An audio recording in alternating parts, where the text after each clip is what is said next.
नमस्कार दोस्तों। Donald Trump ने अपने वादे के हिसाब से 2 अप्रैल 2025 को पूरी दुनिया में लगा दिया है रेसिप्रोकल टैरिफ, या फिर हम कह सकते हैं कि डोनाल्ड ट्रंप ने पूरी दुनिया पर कर दी है रेसिप्रोकल टैरिफ की एक बहुत बड़ी बरसात। एक्सेप्ट रसिया। एक्सेप्ट रसिया। रसिया के अलावा तमाम जितनी भी दुनिया के बाकी जितने भी देश हैं उन सबको आप देख लीजिएगा, ऑलमोस्ट हर कंट्री पर डोनाल्ड ट्रंप ने लगा दिया है भारी भरकम टैरिफ। और वर्ल्ड लीडर्स इस बात पर काफ़ी रिएक्ट कर रहे हैं, काफ़ी नेगेटिव कमेंट कर रहे हैं प्लेटफॉर्म पर, सोशल मीडिया प्लेटफॉर्म पर और अपनी प्रेस कॉन्फ्रेंस में। वर्ल्ड लीडर्स साफ साफ ये कह रहे हैं कि हम लड़ेंगे, हम इन टैरिफ के अगेंस्ट लड़ेंगे, ये टैरिफ गलत है, रॉन्ग है। इवन यहाँ भी आप देख सकते हैं कि Giorgia Meloni, Canada, Australia, New Zealand, Japan, हर तरफ से वर्ल्ड लीडर एक ही बात कह रहे हैं कि ये टैरिफ ट्रंप ने गलत लगाए हैं और हम लड़ेंगे इसके अगेंस्ट। और दूसरी तरफ वहीं पर डोनाल्ड ट्रंप अपने रेसिप्रोकल टैरिफ का एक बहुत बड़ा बोर्ड लेकर के प्रेस कॉन्फ्रेंस कर रहे हैं, बड़े फ़ख्र के साथ इस बात को दुनिया के सामने प्रेजेंट कर रहे हैं कि मैंने कैसे कैसे रेसिप्रोकल टैरिफ, कितने कितने रेसिप्रोकल टैरिफ परसेंटेज हिसाब से किस देश पे लगाए हैं, बल्कि अपने रेसिप्रोकल टैरिफ का ये डंका बजा रहे हैं अपनी प्रेस कॉन्फ्रेंस में। कहीं ऐसा तो नहीं कि डोनाल्ड ट्रंप अपने ही पैरों पर खुद कुल्हाड़ी मार रहे हों। लास्ट वीडियो में मैंने को डिस्कस किया था कि आखिरकार इस टैरिफ के बाद अमेरिका में कौन कौन सी वस्तुएं महंगी हो जाएंगी। अगर अमेरिका में वस्तुएं महंगी होंगी तो क्या होगा उसका हसर? उसका हसर केवल ये होगा कि अमेरिका की जनता सड़कों पर आ सकती है, क्योंकि इसका सारा सा दबाव, जब प्राइस बढ़ जाएंगे आइटम के तो उसको जो बाइंग कैपेसिटी होगी आम जनता की वो कम हो जाएगी।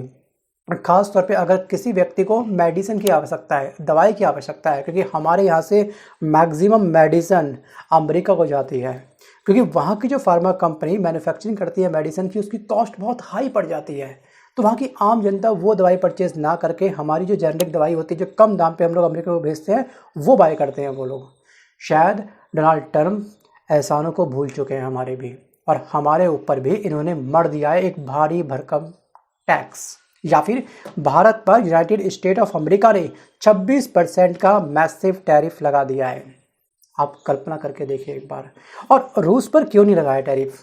क्या आप वीडियो को पॉज करके मुझे आप कमेंट कर बता सकते हैं कि आखिरकार उसके पीछे की वजह है क्या, कि आखिरकार इन्होंने रूस पर टैरिफ क्यों नहीं लगाया? सो गाइस, इसकी साफ साफ वजह ये है कि जो G7 जो विकसित देशों का समूह है उसमें रूस शामिल नहीं है। उसमें कनाडा है, फ्रांस है, जर्मनी है, इटली है, जापान है, यूके है, यूएसए है, ये तमाम देश इसके अंदर हैं, लेकिन रूस नहीं है।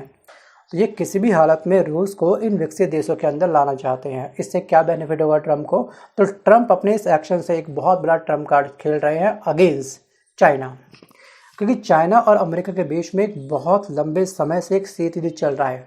अपनी पूरी वर्ल्ड के अंदर वर्चस्व स्थापित करने की सबके अंदर, दोनों के अंदर एक बहुत बड़ी जंग चल रही है। और डोनाल्ड ट्रंप काफ़ी अग्रेसिव मोड में है, क्योंकि उनको किसी भी हालत में ग्रीनलैंड जैसे स्थान पर कब्जा करना है, उसे अपना 51वां राज्य बनाना है। डोनाल्ड ट्रंप ने कई बार अपनी प्रेस कॉन्फ्रेंस में इस बात का भी जिक्र किया है। अब ग्रीनलैंड में क्या है, बहुत सारे हमारे खनिज तत्व मौजूद हैं जिनका आज तक कभी दोहन नहीं हुआ, लेकिन उसके इर्द गिर्द आज चाइना मौजूद है। और चाइना वैश्विक स्तर पर अन्य देशों की भी हेल्प कर रहा है। एज़ फॉर एग्जांपल आप ले लीजिएगा इंडिया के बारे में, कि मैक्सिमम इंडिया में जो इंपोर्ट होता है ना वो made in China, made in China, made in China, her cheese made in China है। और चाइना अपने रिलेशन को स्ट्रॉन्ग करना जानता है अन्य देशों के साथ में, लेकिन यहाँ पर ट्रंप लगातार अपने अग्रेसिव मोड में हर देश से पंगा ले रहे हैं। आप देखिए ना, ये स्लैब दिखाने की आवश्यकता क्यों थी? ये इतना बड़ा बोर्ड अपने हाथ में लेकर के जो प्रेस कॉन्फ्रेंस कर रहे हैं, ये साफ साफ सभी देशों से पंगा ले रहे हैं। पूरे वर्ल्ड के अंदर दोस्तों 195 कंट्रीज़ हैं वर्तमान समय के अंदर, और 800 करोड़ पूरे वर्ल्ड की लमसम जनसंख्या है। ये इन सब को खतरे में डालना चाहते हैं कहीं ना कहीं।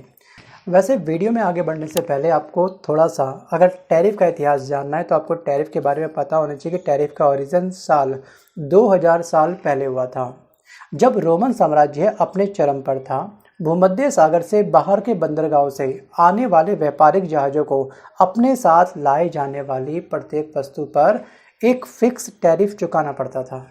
और कुछ शताब्दियों बाद जब इस इलाके पर रोमन का राज जाता रहा, मतलब कम होता रहा, तो ये क्षेत्र यहाँ वहाँ बिखरे देशों और छोटी छोटी सल्तनतों में डिवाइड हो गया, विभक्त हो गया। तो व्यापारियों को एक बंदरगाह से दूसरे राजा के बंदरगाह तक जाने के लिए एक टैक्स चुकाना पड़ता था, और जो पहले से ही क्या था, निर्धारित था, एक फिक्स था, उसमें कोई चेंजेस नहीं होता था। बहुत लंबे समय के बाद कोई चेंजेस हुआ तो हुआ, वरना नहीं होता था, ये फिक्स था। अब अरबी भाषा में इसे तारीफ़े अर्थात अधिसूचना कहा जाता था। पहले से क्या हो गई है, सूचना मिल चुकी है कि उस बंदरगाह पर अगर हम अपने माल को उतारते हैं तो हमको इतना टैक्स देना पड़ेगा।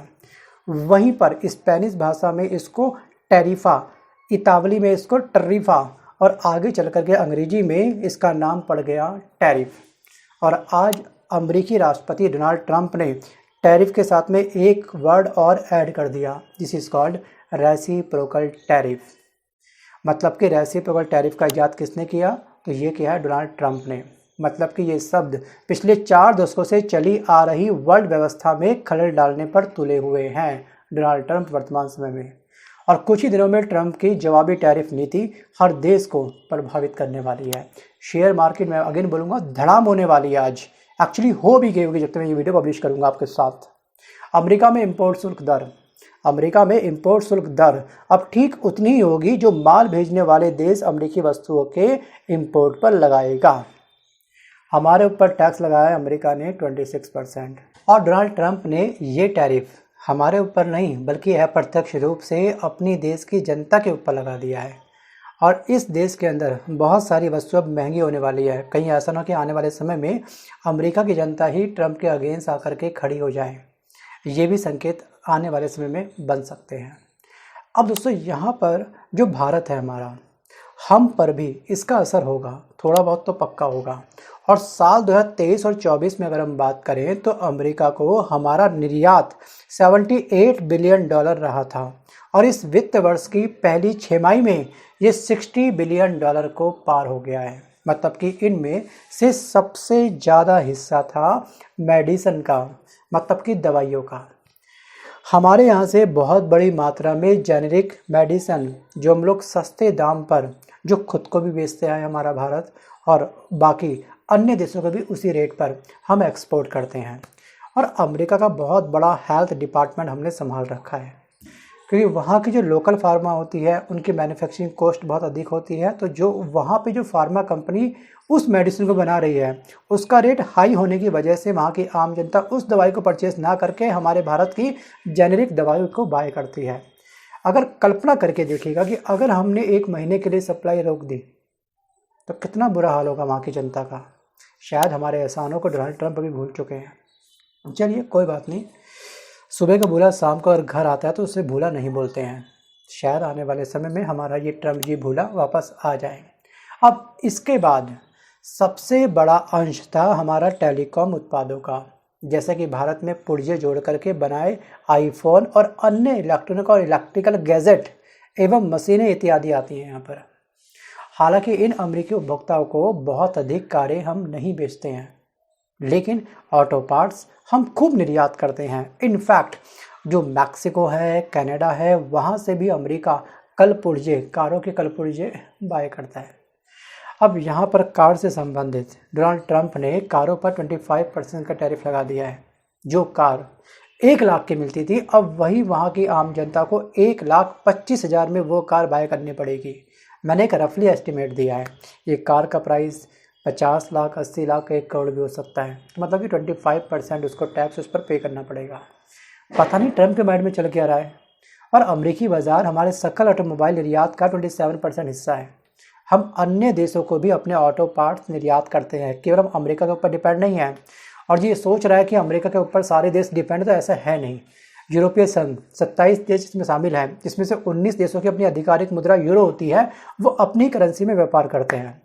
और इस समय यूरोप के या फिर यूरोपीय संघ के तमाम जितने भी 27 देश हैं वो इस समय अपने रिश्तों को अमेरिका को छोड़ करके, अमेरिका के ऊपर डिपेंडेंसी अपनी ख़त्म करके अन्य देशों की तरफ मूव कर रहे हैं। कहीं ऐसा ना कि अमेरिका से कोई व्यापार करना पसंद ही ना करे। सोचिए, ये इंसान काफ़ी ख़राब है। छोड़ो यार, इसके दिमाग का कुछ नहीं पता कब कौन सा टैरिफ मंगा दे। अपने रिश्ते कहीं और हम लोग तैयार करते हैं। चाइना के पास में इस समय इस कंडीशंस को बनाने का काफ़ी अच्छा ऑप्शन है। जो लोग खफा हैं, चाइना अब उनके साथ अपने रिश्ते स्थापित कर रहा है और खुद की अर्थव्यवस्था को मजबूत बनाने का प्रयास कर रहा है। और ट्रंप कहीं ना कहीं अपने ही देश के लोगों के खिलाफ बहुत ही जल्द आ सकते हैं। वर्ष 2024 में, ठीक है, ईयर 2024 में हमने अमेरिका को $12 बिलियन के रत्न और आभूषण निर्यात किए थे। हम वहाँ कपड़ा और परिधान भी अपने सेंड करते हैं। जो हमारा ये ग्रोथ होता है, जो टेक्सटाइल इंडस्ट्री हमारी है, वहाँ से काफ़ी सारा आइटम तैयार होकर के हम लोग अमेरिका भेजते हैं। सोचिए, रेडीमेड परिधान हम लोग भेजते हैं। यॉर्न और टेक्सटाइल हमने कई बार अमेरिका को बेचे हैं और लगातार हम बेच रहे हैं। और अमेरिका से भारत को कई किस्म के समुद्री खाद्य पदार्थ भी निर्यात किए जाते हैं। भारत से हम लगातार इसको सेंड कर रहे हैं और ये हमारे ऊपर रेसिप्रोकल टैरिफ 26% इन्होंने लगा दिया है। अब ये बोलते हैं भैया एक काम करो, ये हमारे ऊपर टैरिफ लगाते हैं, भारत तो टैरिफ किंग है। अरे हमारी मजबूरी भी तो है, क्योंकि वर्ल्ड के सभी कंट्रीज़ डॉलर में अपना व्यापार करती है और डॉलर के प्राइस लगातार आसमान छू रहे हैं और आपको मोटा प्रॉफिट बैठे बिठाए हो जाता है। आपको कुछ नहीं करना, बस वो डॉलर का आपके इस्तेमाल कर रहे हैं और आपको वो मोटा प्रॉफिट शायद नहीं दिख रहा है। आप उसको शायद अब नज़रअंदाज कर रहे हैं। आपको याद होगा ब्रिक्स समिट नवंबर मंथ में हुआ था। हम तमाम 10 देशों ने मिलकर के ये सोचा था कि हम लोग अपनी करेंसी सेपरेट लॉन्च कर देंगे और उसी करेंसी में हम लोग व्यापार करेंगे। हम 10 देश है, 10 मित्र हैं, जिस मर्जी में हम वो करें व्यापार। तो फाइनली क्या हो गया, ट्रंप को लग गई थी मिर्ची और तुरंत कुछ दिन बाद ट्रंप ने हमको दी थी धमकी कि अगर ब्रिक्स के देश अगर अपनी करेंसी लॉन्च कर देते हैं तो मैं उनके ऊपर 100% टैरिफ लगा दूंगा। सोचिए, उसके बाद अभी चंद दिनों पहले उन्होंने हमारी खिल्ली उड़ाई थी कि जब से मैंने ब्रिक्स संगठन को धमकी दी है तब से ये ब्रिक्स संगठन टूट चुका है, मतलब ये संगठन ही हमारा ख़त्म हो चुका है, ऐसा कटाक्ष किया था। पता नहीं बाबा क्या चल रहा है डोनाल्ड ट्रंप के माइंड में। आपको क्या लगता है, सच में अगर आप अमेरिका के राष्ट्रपति होते तो आप कौन सा बेस्ट कदम उठाते? वीडियो को पॉज करके आप मुझे कमेंट जरूर करिएगा। और आज के दिन डोनाल्ड ट्रंप ने अपने परम मित्र मोदी के देश के अंदर 26% टैरिफ लगा करके ये साफ साफ जाहिर कर दिया है कि कहीं ना कहीं हाथी के दांत दिखाने कुछ और थे और खाने कुछ और थे। वैसे जब पीएम मोदी जी अमेरिका जाते हैं तो बड़े गर्मजोशी के साथ में ये ट्रंप इनका वेलकम करते हैं, लेकिन मन के अंदर इनके कुछ और ही चल रहा है। और हमको ये उम्मीद थी कि डोनाल्ड ट्रंप अगर हमारे ऊपर रेसिप्रोकल टैरिफ लगाएंगे तो वो कम से कम मात्र 12 से 10% के आसपास होगा। लेकिन आज जो इन्होंने वो अपना टैरिफ बोर्ड जो शो किया है प्रेस कॉन्फ्रेंस के अंदर, उसमें लिखा है 26%। तो अब तक जो हमारा अनुमान था कि टैरिफ जो लगेगा रेसिप्रोकल टैरिफ, तो उससे हमारी अर्थव्यवस्था पर जो होगा नुकसान वो होगा $7 अरब का। ये एक सिटी रिसर्च की एक रिपोर्ट पब्लिश हुई थी, उसके आधार पर हमने मान लिया था कि सालाना हमको $7 अरब का नुकसान होगा। अब यही अमाउंट डबल हो चुका है, 26% डबल से भी अधिक हो चुका है। सोचिए, हम केवल 10% की उम्मीद लगा के बैठे पड़े थे, बस इतना हम लोग झेल लेंगे। 7 अरब मल्टीप्लाई 87 करिएगा एक बार, क्योंकि वर्तमान में $1 का प्राइस है 87 रुपीज़ समथिंग। तो इतना बड़ा नुकसान हमको हो सकता था, अब यही अमाउंट सीधे हो जाएगा डबल वाला नुकसान। थिंक अबाउट इट, विचार जरूर करिएगा। अमाउंट एग्जैक्ट क्या निकला इंडियन रुपीज़ में, आप मुझे कमेंट करके पक्का बताइएगा। सो गाइस, भारत और अमेरिका के टैरिफ के बीच में अब तक रहे अंतर में जो कृषि उत्पाद है, जो एग्रीकल्चर आइटम है, उस पर 32.4%, ऑटो पार्ट्स में 23.1%, हीरे और सोने के आइटम में, आभूषणों में 13.3%, और जो फार्मा जो दवाई बनाती है उस कंपनी पर 8.6%। तो जो इलेक्ट्रिकल या फिर इलेक्ट्रॉनिक और दूर संचार जितने भी उत्पाद हैं उस पर 7.2% टैक्स शामिल है। और यही चीज़ ट्रंप के निशाने पर है। और भारत के टैरिफ जितना शुल्क लगाने का उनका निर्णय या तो भारतीय निर्यात को अप्रतिस्पर्धी बना देगा, या फिर अगर भारत चाहता है कि अमेरिकी बाजार तक अपने माल की पहुंच जारी रहे तो उसे अपने टैरिफ अमेरिका के समान करने को मजबूर होना पड़ेगा। दोनों ही विकल्प भारत के लिए बहुत बहुत बहुत बुरे हैं। मैं मानता हूं कि वर्तमान में अमेरिका की बचत 74 साल में सबसे कम हुई है। इसकी सेविंग ना के बराबर हुई है, क्योंकि ये मैक्सिमम अपना अमाउंट अपने डिफेंस पे खर्च कर देता है और देशों को सलाह भी देता है कि आप अपने पूरी जीडीपी का कुछ % कम से कम डिफेंस के ऊपर भी खर्च करो। ग्रोथ भी अमेरिका की मात्र 2.5% है। अब ये इनकी मजबूरी भी कहीं ना कहीं हम देख सकते हैं, बट मजबूरी का अर्थ ये नहीं कि आप दूसरे देश के साथ में दुश्मनी ले लो।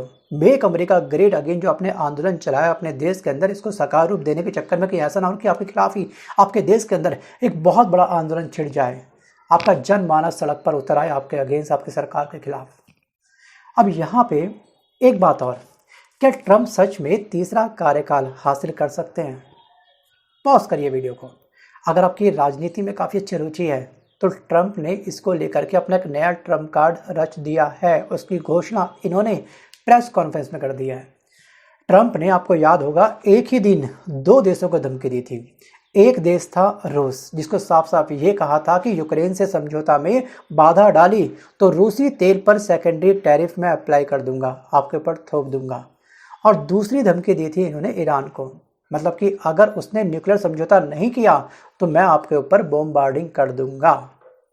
मतलब कि ये बॉम्बार्डिंग सबसे खतरनाक होगी, आज तक इतिहास में कभी नहीं देखी हुई किसी ने। Hiroshima Nagasaki little boy fat man परमाणु बम 6 अगस्त 1945, 9 अगस्त 1945 को गिराए गए थे, याद है आपको? उससे भी भयंकर धमकी दी है इनको। लेकिन ट्रंप की धमकियां इतनी व्यापक और आम हो रही हैं कि दुनिया अब उनसे नहीं डरती हैं। यूरोप के देशों ने एकजुट होकर के फ्रांस और इंग्लैंड के नेतृत्व में मोर्चा खोल दिया है। काफ़ी सारे देश दूसरे देश की तरफ मूव कर चुके हैं, अपने व्यापारिक संबंध उस तरफ स्थापित कर रहे हैं। और लेकिन ट्रंप ने इसके अलावा, यहाँ पर ध्यान रखिएगा कि ट्रंप ने अपना एक इंटरव्यू दिया था जिसमें तीसरे कार्यकाल के बारे में जब रिपोर्टर ने उनसे पूछा तो उन्होंने ये बोला कि हाँ, मैं तीसरा टर्म पूरा कर लूँगा, मजाक नहीं कर रहा हूँ, ऐसा करने के तरीके भी हैं। अब ये माना जा रहा है कि ट्रंप लगातार जो संविधान के साथ में छेड़खानी करने के प्रयास कर रहे हैं, ये इनकी एक निंजा ट्रिक है। मतलब संविधान के जो 22वां संशोधन है, 22वें संशोधन में ये कहा गया कि एक व्यक्ति द्वारा 2 से ज़्यादा टर्म लेना पर क्या है, प्रतिबंध लगा हुआ है। 2 बार ये राष्ट्रपति बन चुके हैं। अब ये नई व्याख्या देकर के इस संशोधन में तीसरा टर्म लेंगे। और ट्रंप के अनुसार अगले चुनाव में वर्तमान उपराष्ट्रपति जो वेंस राष्ट्रपति का चुनाव लड़ेंगे और ट्रंप उनके रनिंग मैट के रूप में खड़े होंगे। और वेंस के जीतने के बाद इस्तीफा उनसे दिलवा करके स्वयं यहाँ पर राष्ट्रपति बन जाएंगे, इस पद को ग्रहण कर लेंगे। लेकिन ट्रंप शायद ये भूल रहे हैं कि इनके संविधान में एक क्लॉज और है। 12वां संविधान जो जोड़ा गया था, संशोधन जोड़ा गया था 12वां, उसमें यह कहा गया था कि जो व्यक्ति तीसरी बार चुनाव लड़ने के लिए अयोग्य है वह उपराष्ट्रपति भी नहीं बन सकता है। लिहाजा रनिंग मैट का तरीका संविधान सम्मत नहीं होगा अगर ऐसा हुआ तो। अब संविधान संशोधन के लिए दोनों सदनों में 2/3 बहुमत सहित 3/4 राज्यों का अनुमोदन भी चाहिए, जो ट्रंप के पास नहीं है। अब ट्रंप बड़े गर्व से कह रहे हैं कि मैं तीसरा कार्यकाल भी पूरा करूंगा। लेकिन आपको क्या लगता है कि सच में क्या ट्रंप को तीसरा कार्यकाल भी देखना चाहिए? भाई, दूसरे में तो इसने दांत खट्टे कर दिए अपने देश की जनता के भी और अन्य देशों के भी।